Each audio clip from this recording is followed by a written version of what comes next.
Hey guys, this is Northville Tech. In this video, we're going to learn how to view saved stores in DoorDash.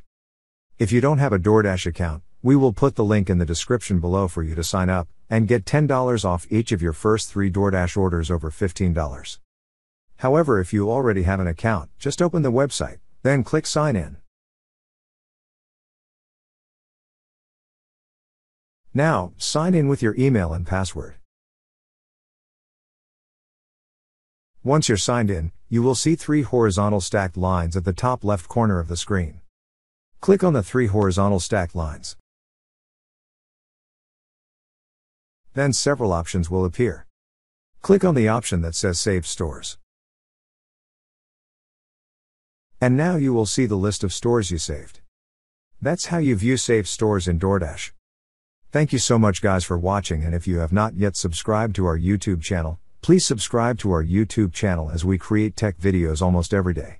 Also check out our website northvilletech.com for great tech articles, and our recommended resources in the description below for various sign-up bonuses.